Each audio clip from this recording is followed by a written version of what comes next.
കണ്ണൂരിൽ ഓടിക്കൊണ്ടിരുന്ന കാറിന് തീപിടിച്ചു. കണ്ണൂർ ജില്ലാ ആശുപത്രിക്ക് സമീപമാണ് സംഭവം. വിവരങ്ങളുമായി CK മധു ചേരുകയാണ്.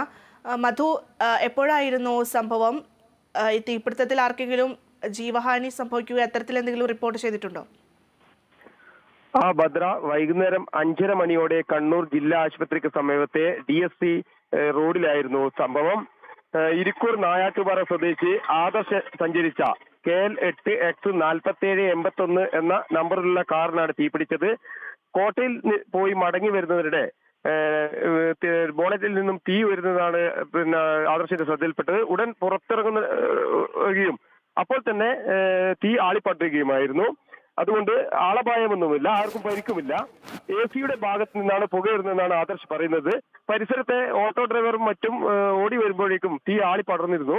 അതുകൊണ്ട് തന്നെ തീ അണക്കാനായില്ല. പിന്നീട് ഫയർഫോഴ്സ് എത്തിയാണ് തീ അണച്ചത്. അപ്പോഴേക്കും ഏതാണ്ട് കാറ് പൂർണ്ണമായും കത്തിനശിച്ചിരുന്നു. കഴിഞ്ഞ 2 മാസത്തിന് മുൻപേ കണ്ണൂർ ദമ്പതികൾ കാർ കത്തി സംഭവ സ്ഥലത്ത് നിന്നും ഏതാണ്ട് 150 മീറ്റർ അകലെയാണ് ഇന്നത്തെ സംഭവം ഉണ്ടായത്. ഭദ്ര. ശരി മധു, വ്യക്തമാണ്. കണ്ണൂരിൽ ഓടിക്കൊണ്ടിരുന്ന കാറിന് തീപിടിച്ചു. കണ്ണൂർ ജില്ലാ ആശുപത്രിക്ക് സമീപമാണ് സംഭവം.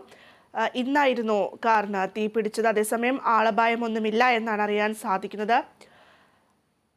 തീ ആളിപ്പടരുന്നത് കണ്ട് ഓട്ടോറിക്ഷ ഡ്രൈവർമാരടക്കം ഓടിവന്ന് ഇവരെ രക്ഷപ്പെടുത്തുന്ന ഒരു സാഹചര്യമായിരുന്നു. വിശദാംശങ്ങൾ നൽകുകയായിരുന്നു കണ്ണൂരിൽ നിന്നും മധു.